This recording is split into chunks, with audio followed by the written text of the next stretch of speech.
Boa noite, queridos. É uma alegria nós podermos estarmos aqui juntos para refletirmos sobre algumas questões referentes à palavra de Deus. E é um prazer poder estar com você aqui, meu irmão, minha irmã, amigos de longa data, de longo tempo. E hoje a gente vai estar conversando, batendo um papo e procurando entender um pouco acerca de algumas questões que nos remete à realidade do trabalho dentro da casa de Deus. E, portanto, eu queria convidar você para pensar conosco acerca destas questões. Vamos orar primeiramente neste momento? Senhor Deus, muito obrigado por esse momento que o Senhor nos permite, ó Deus, buscarmos ao Senhor e crescermos, ó Deus, em assuntos concernentes, ó Pai, a Tua palavra. Conceda-nos graça e permita, Deus, que as reflexões, ó Deus, sejam, ó Deus, no sentido de nos aprimorarmos e crescermos mais e mais cada dia. Fala aos nossos corações, em nome de Jesus. Amém. Amém. Queridos, hoje eu queria pensar com você sobre cuidai uns dos outros. Eu creio que para o tempo presente em que nós estamos vivenciando, seja realmente um tema de de grande relevância para a realidade. Haja visto nós estarmos passando por situações que requer o envolvimento, quer seja de um ou de outro, para com não apenas o ministério, mas em particular a vida de cada irmão. E por isso hoje, eu gostaria que você abrisse aí a sua Bíblia no livro de 1 Coríntios, capítulo 12. E eu não gostaria de ler todos esses versículos, tendo em vista o nosso tempo, mas eu gostaria de pensar com vocês em alguns textos, em alguns versículos que ao longo da nossa leitura nós vamos falando. E primeiramente nós estaremos começando em 1 Coríntios, capítulo 12, versículo de número 12. E assim diz a palavra de Deus, na minha versão bíblica. Unidade na diversidade. Certamente esse tema aqui é um tema importantíssimo. Apesar de termos pensamentos diferentes, muitas das vezes até mesmo divergirmos em algumas questões, mas o que nos une é mais importante do que aquilo que nos separa. O que nos une nos dá mais identidade do que aquilo que porventura venha a nos separar. E por isso que esse texto nos diz assim, porque no versículo 12, porque assim como o corpo é um e tem muitos membros, e todos os membros do corpo, embora muitos formam um só corpo, também é Cristo. Pois em um só Espírito fomos todos nós batizados em um só corpo, quer judeus, quer gregos, quer escravos, quer livres, e a todos nós foi dado beber de um só Espírito. Versículo de número 18. Mas agora Deus colocou os membros no corpo, cada um deles como quis. Versículo de número 20. Agora, porém, há muitos membros, mas um só corpo. Versículo importantíssimo. Versículo de número 25. Ao passo que os decorosos não têm necessidade disso, mas Deus assim formou o corpo, dando muito mais honra ao que tinha falta dela. Versículo 25. Para que não haja divisão no corpo, mas que os membros tenham igual cuidado um dos outros. 26. De maneira que se um membro padece, todos os membros padecem com ele. E se um membro é honrado, todos os membros se regozijam com ele. Versículo 28. E a uns pôs Deus na igreja, primeiramente apóstolos, em segundo lugar profetas, em terceiro lugar mestres, depois operadores de milagres, depois dons de curar, socorros, governos, variedades de língua. Versículo de número 31. Mas procurai com zelo os maiores dons. Ademais, eu vos mostrarei um caminho sobre modo excelente. Versículo de número 31. Mas procurai com zelo os maiores dons. Ademais, eu vos mostrarei um caminho sobre modo excelente. Querido, é interessante a gente pensar que a igreja de Corinto é uma igreja que se encontrava em uma cidade, poderíamos dizer uma megalópole, onde tinha um centro comercial estratégico em que lidavam com inúmeras pessoas. Era um centro comercial e, por conta disso, internacional, e por vezes nós podemos ver e perceber que pessoas transitavam de inúmeros povos nesta localidade. Por conta disso, agregou inúmeros costumes, inúmeros vícios, coisas boas como também coisas ruins. Mas Paulo, sabendo de tudo isso, ele sabendo que a igreja de Cristo se encontrava neste local e neste contexto, ele percebeu que esta igreja estava sofrendo a influência dessas pessoas, muitas delas gentios que reconheciam Cristo, entregavam sua vida a Jesus e passavam a fazer parte desta igreja de Corinto. Em contrapartida, também você tinha os judeus que também somavam a membresia desta igreja. E mediante a estes aspectos, a gente percebe claramente que uma das coisas que começou a se tornar um problema sério foi o fato dessa igreja ocorrer inúmeras divisões no seio desta igreja. E alguns homens e algumas pessoas ali começaram a ser pessoas orgulhosas, como assim a nossa lição nos fala, em termos de contexto, né? Outros tinham uma satisfação própria, uma satisfação pessoal, sem levar em consideração outras pessoas, e isso começou a gerar divisões. Isso começou a gerar separação.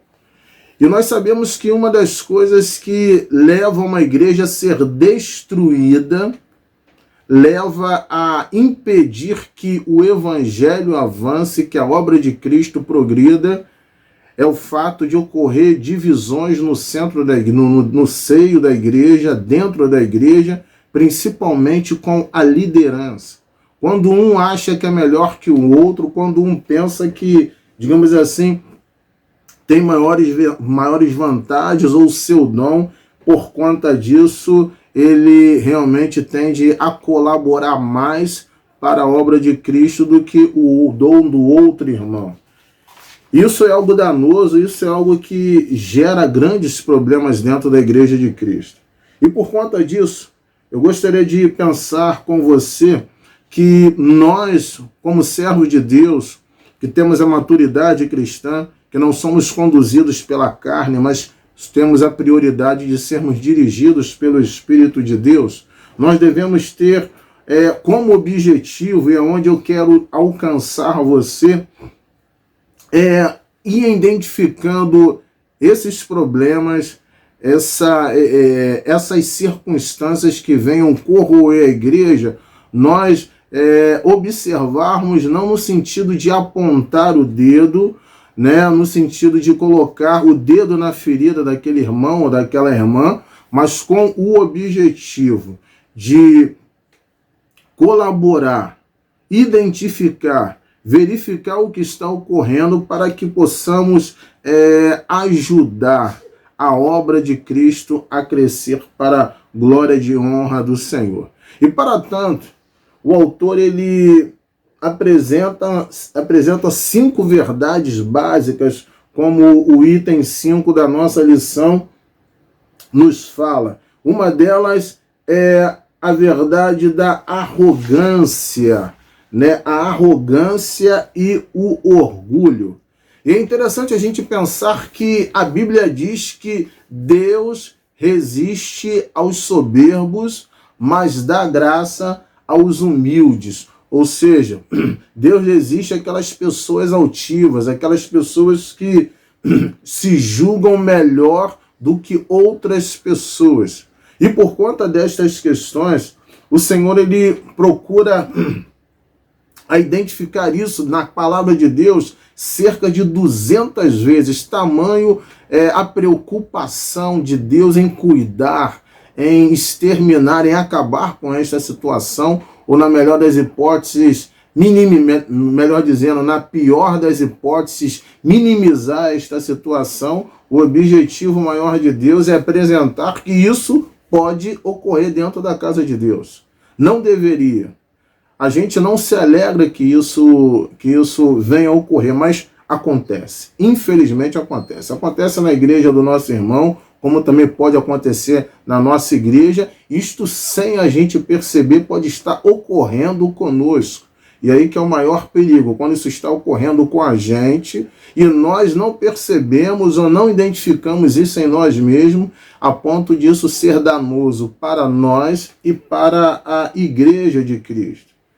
E é interessante a gente entender que arrogância, o aspecto claro da arrogância, ela demonstra o reconhecimento do mundo, né? Ou seja, nós exigimos esse reconhecimento do mundo em nossas ações, quando, a bem da verdade, nós sequer merecemos isto, porque nós estamos exigindo, não é algo de forma voluntária, mas está havendo, em contrapartida da nossa parte, uma exigência. Nós nos sentimos superiores. E quando isso ocorre, isso gera danos, muitas das vezes, quase que irreversíveis à causa de Deus, à obra do Senhor. Nós entendemos que uma pessoa arrogante é uma pessoa que ela entende que não existe justiça, ela se considera a própria justiça. E para tanto eu gostaria de elencar, citar, falar alguns aspectos que vão mostrar como você pode identificar alguém sendo uma pessoa arrogante, alguns sinais que vai impedir ou pelo menos vai ajudar você a mudar esse contexto, esta situação.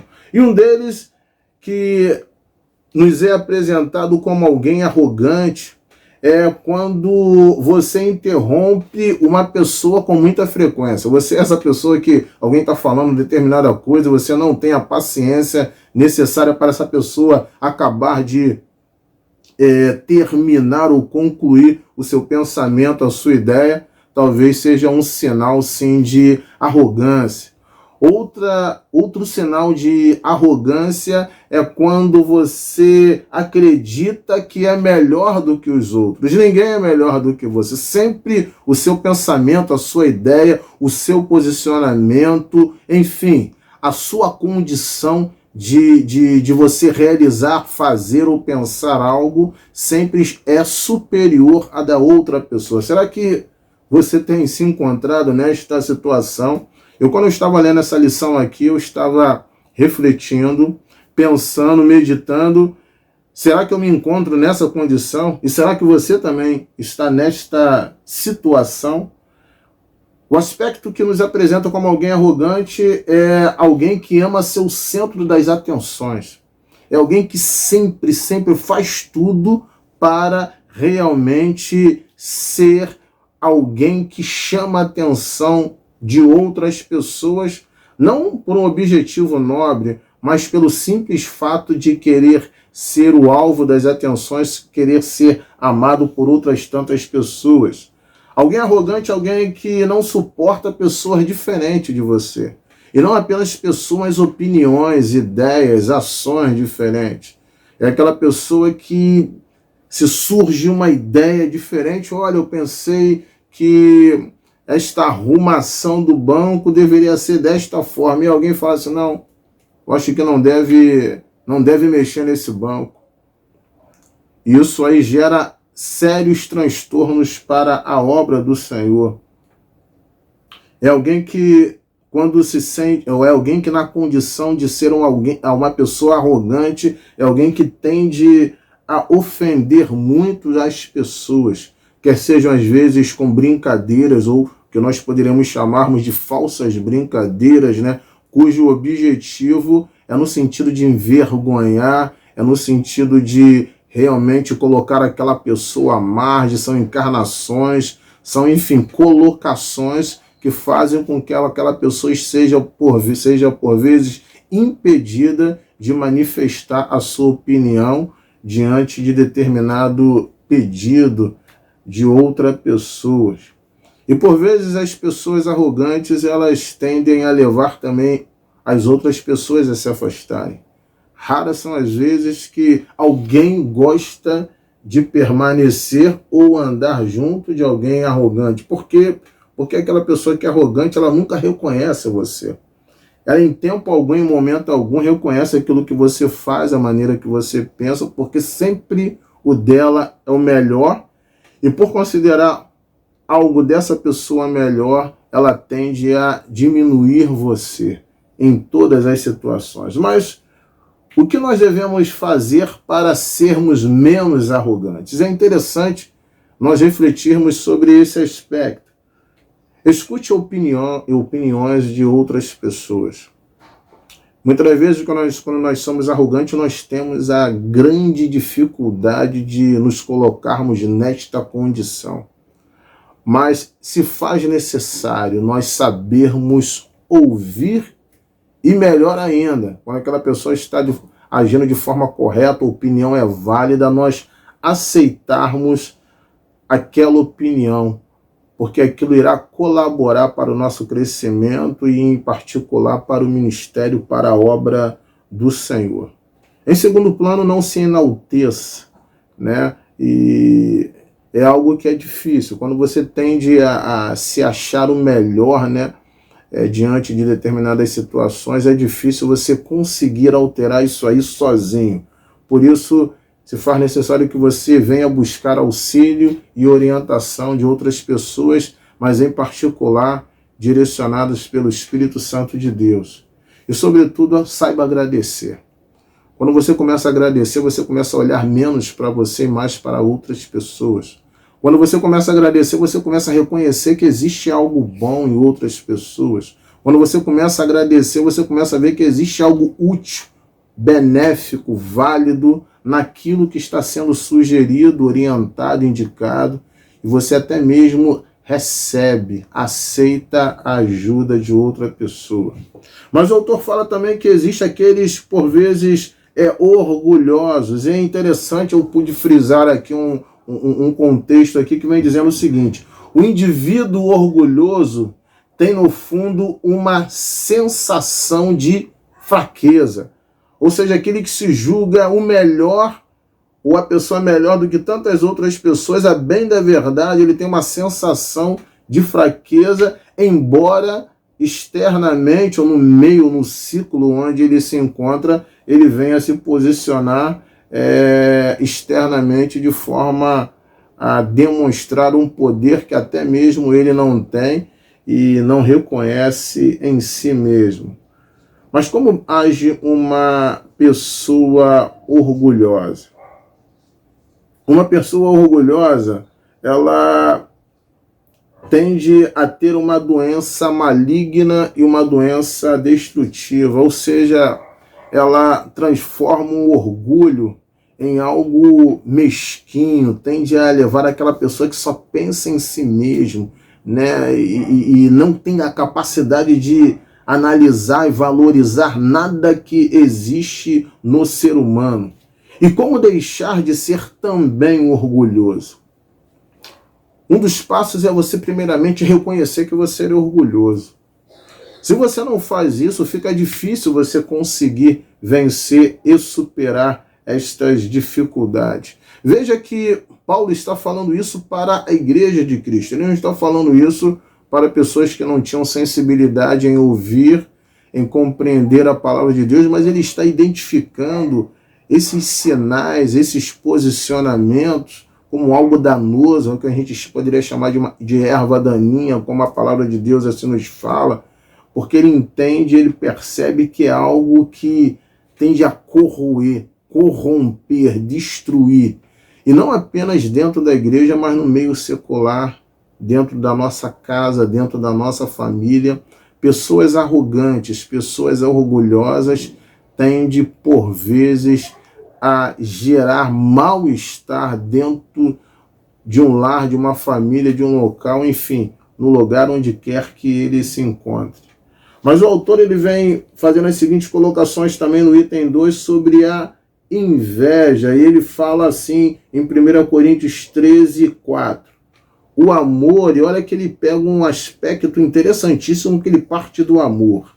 O amor é paciente, o amor é bondoso, o amor não é invejoso. Você tem que ter cuidado acerca disso aí. Se você tem muita inveja do teu parceiro, né, do teu colega, do teu amigo, né, do seu esposo, da sua esposa, você tem que rever aí os seus conceitos acerca de existir algum amor, quer seja amor fraternal ou não, acerca dessas questões. É um amor que não sente inveja, não se vangloria, não se orgulha. E aí o autor ele estabelece que esta palavra é uma palavra em latim que significa invidere, né? Ou seja, é uma palavra que vem dizendo, essa palavra inveja, não ver, significa não ver, ou seja, essa pessoa não consegue perceber isto nela mesma. A inveja é tanto que ela não consegue identificar esta realidade e esta condição em sua vida. E a palavra de Deus diz claramente que o sábio diz que ela apodrece os olhos, ou seja, é uma figura de linguagem que tende a dizer o seguinte: enfraquece a sua estrutura, o seu ser, ou seja, torna você muito vulnerável. O salmista, no caso aqui, o Salomão em Provérbios, ele no capítulo 14, versículo 30, ele diz que isso é algo danoso e que torna você não apenas vulnerável, mas muito vulnerável. Alguém que tende a realmente perder muito com isso. Infelizmente, a pessoa invejosa não possui visão para ver a si mesmo. Sua visão, olha só o que o autor fala, sua visão está voltada para fora, ou seja, está voltado para o outro. Ele deixa de perceber necessariamente o que ele tem. E nesse caso, o que não tem passa a possuir maior importância, ou seja, ele não consegue ver o seu valor, as suas capacidades, não de uma forma arrogante, não de uma forma orgulhosa, mas de uma forma benéfica, de uma forma que irá contribuir para outras tantas pessoas, mas ele só tem visão para o outro, ele só tem visão para aquilo que outra pessoa tem e está fazendo. Isso faz com que a sua visão seja uma visão opaca, uma visão distorcida, uma visão em que ele não consegue valorizar o que ele tem, mas só consegue perceber o que o outro tem e por conta disso deseja possuir isto a qualquer preço. É como se fosse o canibalista, né? No passado, existiam algumas tribos que tinham esse conceito, esse pensamento acerca disso. Quando eles diziam que quando alguém tem fome do outro e consegue o que ele tem, pensa que pode usar aquilo ali como pertencendo a si mesmo, e isso por vezes ocorre em culturas primitivas. Muitas das vezes os indígenas que queriam comer aquela pessoa, pensando que ao comer aquela pessoa, a carne daquela pessoa, ele passava a obter o poder, as capacidades, a força, né? A intelectualidade, a genialidade, a agilidade daquela pessoa diante da morte e diante do consumo da carne humana daquele ser. E por vezes, muitas das vezes, nós desenvolvemos isto ou damos continuidade a isto dentro da casa de Deus. Que perigo! Que perigo a gente desenvolver isso dentro da casa de Deus a ponto de gerar danos e danos por vezes irreversíveis. A pessoa invejosa é aquela pessoa que gosta a todo momento de estar competindo. Nada passa desapercebido. Ele vê uma oportunidade, uma brecha, tende a levá-lo a gerar um espírito de competitividade. Não, o meu é melhor, acho que eu vou ganhar, acho que eu vou chegar lá na frente. Tende a desdenhar, ou seja, tende a ficar rindo, talvez muitas das vezes não por fora, mas internamente nunca reconhecendo o valor daquilo que aquela pessoa faz, ou por vezes tende a desanimar constantemente as outras pessoas nas suas atividades, naquilo que está fazendo. Por isso, uma pessoa invejosa dentro da obra de Deus, dentro do ministério, no sentido de querer aparentemente ajudar uma pessoa, porque uma pessoa invejosa ela não consegue ajudar ninguém de forma satisfatória. Isso é algo danoso na obra de Cristo. E como vencer esta condição? Como você superar isso? Talvez você seja aquele que reconheça tudo isso. Eu reconheço que eu sou invejoso, eu reconheço que eu tenho esta dificuldade, mas eu não consigo vencer. Como vencer isso? E a palavra de Deus nos fala claramente que nós devemos orar. Salmos 102:1 dá uma demonstração clara da maneira como nós podemos sermos vitoriosos. E uma das maneiras é nós alcançarmos este universo que é o universo da oração.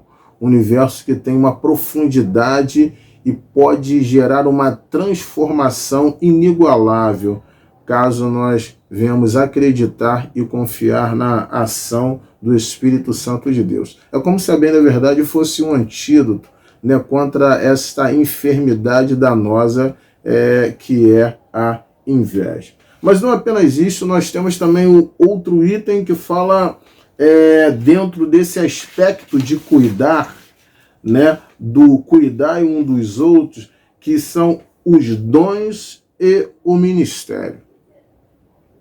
A palavra de Deus fala claramente, se o seu dom é servir, em Romanos capítulo 12, versículo 7 e 8, ele é claro quando diz assim, se o seu dom é servir, sirva. Se é ensinar, ensine. Se é dar ânimo, dê ânimo. Que assim faça. Se é contribuir, contribua generosamente. Se é exercer liderança, que exerça com zelo. E se é mostrar misericórdia, que faça com alegria. É interessante alguns aspectos aqui que falam sobre a condição de dar ânimo. Existem pessoas que têm a capacidade, ela tem uma facilidade em alguém que chega à sua presença desanimado, cabisbaixo, sem saber o que fazer. E hoje em dia é uma das coisas que estão mais acontecendo, haja vista a nossa realidade em termos de desemprego, pessoas que estão perdendo familiares queridos, importantes para a vida da igreja, para a vida daquela família, enfim. Existe a necessidade de servos de Deus que coloquem esse dom, que coloquem esse ministério, que é um ministério que se volta para a realidade de tantas outras pessoas, no sentido de dar ânimo, algo pessoal que Deus conferiu, deu àquela pessoa especial para que ele venha contribuir para a obra, e eu diria mais ainda, para o reino de Deus, para a obra do Senhor. Não apenas isto. Existem pessoas que têm uma facilidade enorme em contribuir. É algo nato daquela pessoa. Aquela pessoa pensa, não que os outros não façam isso, mas é algo peculiar, é algo voltado diretamente para aquela pessoa que ele, com uma forma pessoal, se identifica com aquilo ali. E às vezes a gente está pensando que é só em termos financeiro, mas a contribuição no sentido de se prontificar a fazer o melhor para a obra do Senhor. Não apenas isto, aquele que tem misericórdia. Querido, a gente sabe que misericórdia é quando você, por vezes, merecia da parte de Deus receber o mal, e Deus, com a sua graça, com o seu amor, com o seu favor, impede que isso alcance a sua vida, e ele lhe consegue a oportunidade de você não ser alcançado por aquelas circunstâncias que você merecia. E é nesse sentido que a Igreja de Cristo ela se fará representar neste mundo, dentro da casa de Deus e fora da casa de Deus, quando nós estivermos homens, mulheres, jovens, adolescentes misericordiosos. Quando alguém fizer algo a você e aquela pessoa deveria receber o mal, mas você, com um olhar de misericórdia, você vai conceder àquela pessoa a possibilidade dela ser abençoada com o teu amor, com a tua compreensão, com o teu cuidado, com o seu zelo. Este é o olhar de misericórdia que o Senhor Deus quer que venhamos a digamos assim, vivenciar dentro da casa de Deus. Mas não apenas isto, cuidai um dos outros. E nós estamos vendo que são temas relevantes e importantes. Significa sofrimento e interesse. Antes, porém, neste tema dons e ministério, eu me recordo certa feita que um homem foi aconselhar um outro rapaz, um outro senhor, e aquele rapaz chegou e perguntou para aquele homem, olha, eu gosto muito de pregar, né, de ensinar, mas ele tinha entendido, aquele jovem rapaz, que apesar de não aceitar, Deus o havia convidado, Deus o havia chamado para exercer o ministério da palavra. Mas ele chegou diante daquele senhor, daquele pastor que já tinha grande experiência na área ministerial, e aquele jovem rapaz perguntou assim: se eu quisesse ser um bom professor de escola bíblica, eu poderia ser? E aí aquele pastor já experiente, já com bastante tempo de vida cristã e mais ainda de vida ministerial, pôde dizer àquele jovem: olha, eu quero dizer a você o seguinte, você pode ser realmente um bom professor, você pode ser um bom diácono, você pode até ser mesmo um bom musicista, mas eu quero dizer a você o seguinte, que jamais você será tão feliz quanto você deveria ser se você não for aquilo para o qual Deus te chamou. Não queira então você fazer aquilo que Deus não te chamou para fazer. Se Deus chamou para você ser pastor, não queira você ser diácono, porque você não cumprirá o desejo de Deus sobre a sua vida, e por conta disso você vai impedir que outras pessoas sejam abençoadas através de você. Se Deus te chamou para você ser diácono, não queira você ser musicista ou músico, porque você irá contra aquilo para o qual Deus te chamou, te abençoou e de certa forma está querendo te honrar. Por isso, pense sempre nesse aspecto. Se Deus te chamou para ser algo dentro da obra de Deus, não queira substituir isso por uma coisa menor ou maior, até porque isto na esfera espiritual não existe. Todas as partes, todos os membros, eles têm a sua importância, a sua necessidade e a sua contribuição para a obra de Deus. Se Deus te chamou para ser pastor, seja pastor. Se Deus te chamou para ser músico, seja músico. Se Deus te chamou para ser professor de escola bíblica, realmente faça isso com zelo, com cuidado, com amor. Se Deus te convidou para você ser um diácono da palavra de Deus, exerça esse ministério com excelência. E quando você faz isso, você certamente contribuirá para a obra de Deus. Mas o autor fala sobre sofrimento e interesse. E é interessante que o sofrimento, segundo a palavra de Deus, ele tende a nos ensinar muitas coisas.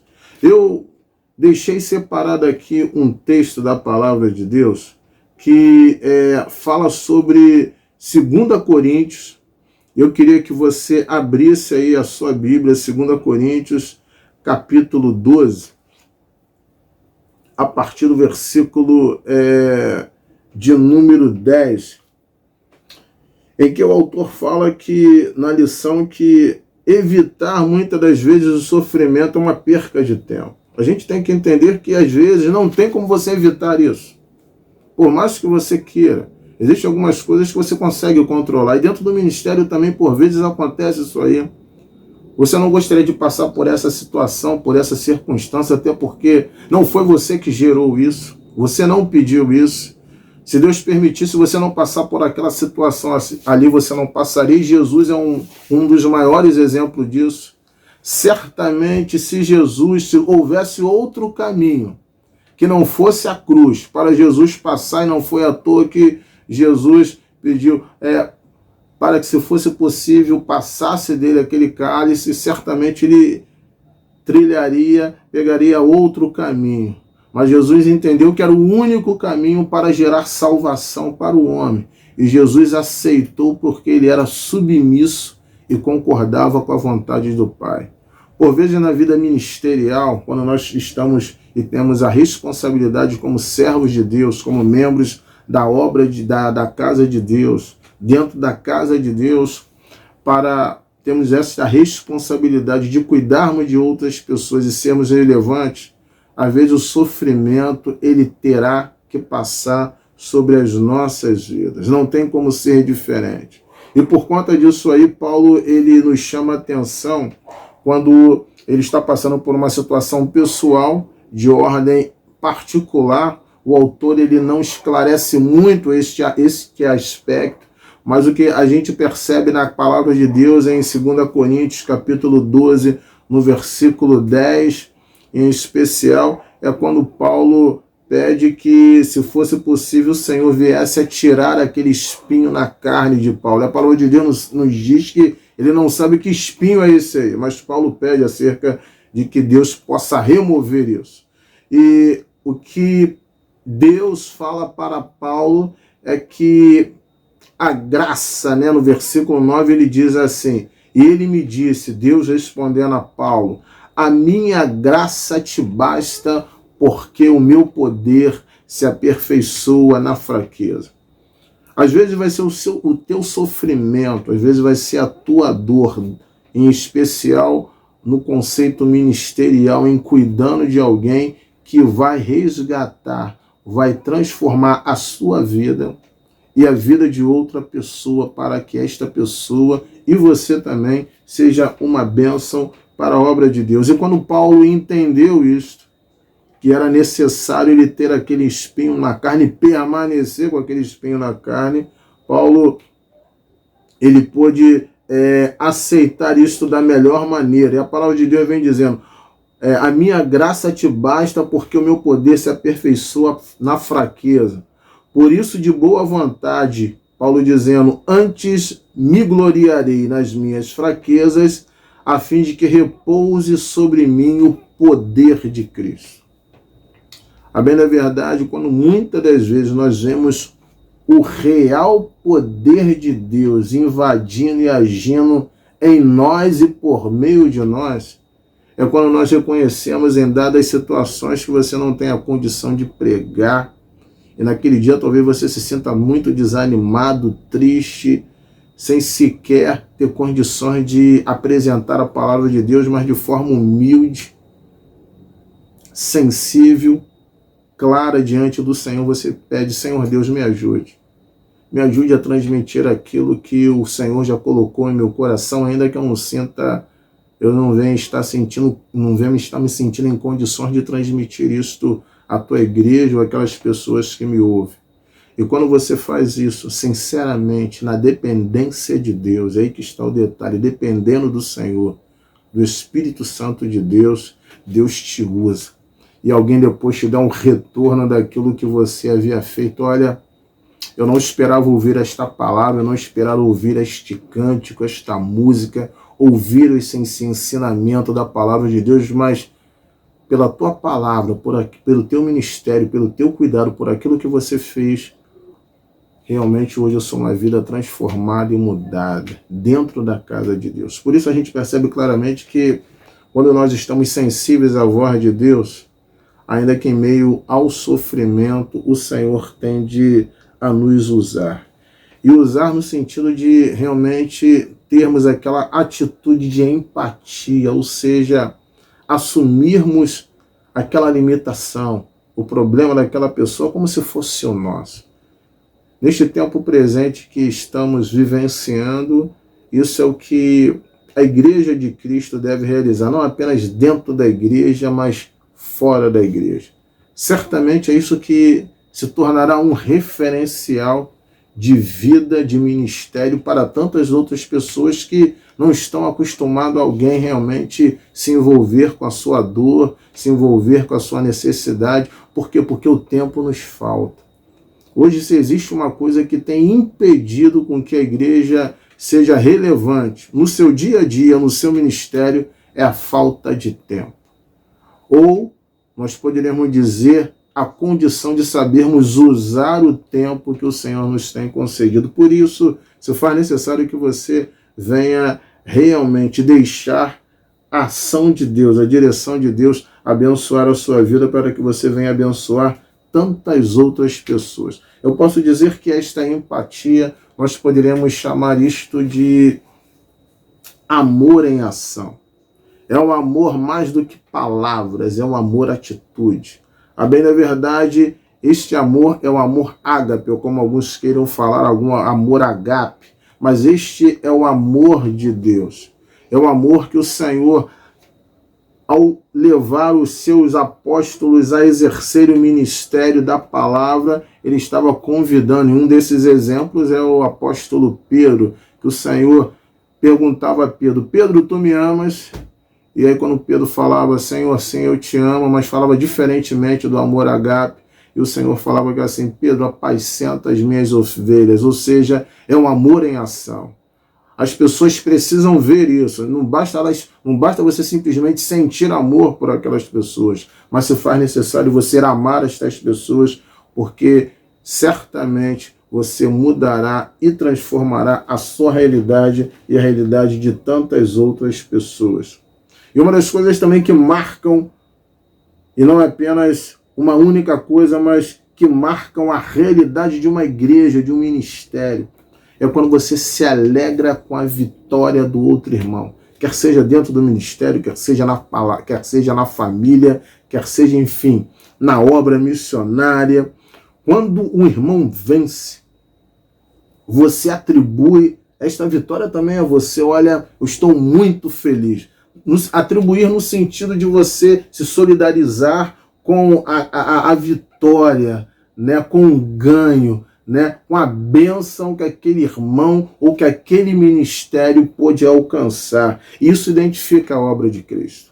Queridos, se existe uma das coisas que alegra o coração de Deus, é quando você se alegra com o outro irmão. E isto tende a nos chamar muita atenção. Em 1 Coríntios capítulo 12, versículo 26, diz, quando o membro sofre, todos os outros sofrem com ele. Quando o membro é honrado, todos os outros se alegram com ele.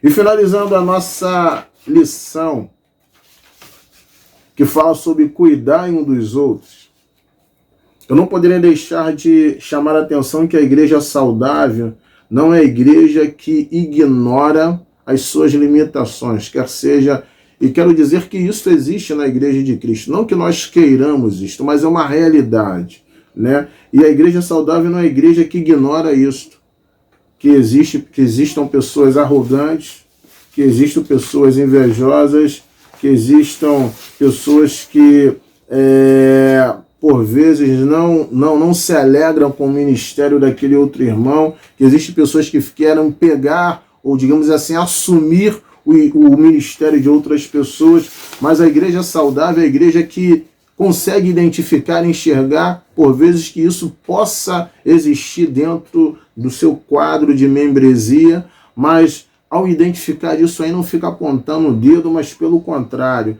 ele consegue lidar com isso de uma maneira benéfica, a ponto de crescer e ajudar as outras pessoas. A Bíblia é clara e quando ela diz que no céu também existiu essa condição de rebelião, e você em nenhum momento você vê a palavra de Deus escondendo isto, que no céu, por parte dos anjos, com relação a Deus, existiu rebelião, ou seja, existiu inveja, existiu aquela condição do orgulho, mas Deus tratou isso aí. Deus realmente dizimou, mostrou e apresentou que isso existiu. E, portanto, famílias saudáveis também são famílias que conseguem reconhecer isto. Mas não apenas reconhecer, eles conseguem identificar exatamente o que está ocorrendo. E a Igreja de Cristo, quando ela consegue fazer isso de uma maneira saudável, acolhedora, de uma maneira que, diante daquele quadro ali, você esteja orando e buscando a direção de Deus, certamente esta igreja ela crescerá. Ela será vista não como uma igreja que por vezes não tem nenhum tipo de problema, mas é uma igreja que ao identificar e ver aquele problema ali, é uma igreja que encara aquele problema com oração, com a busca do Senhor, se houver necessidade, jejuando sim, lendo a palavra de Deus, enfim, trabalhando junto para que em meio a esta diversidade exista a unidade. Mas não apenas isto.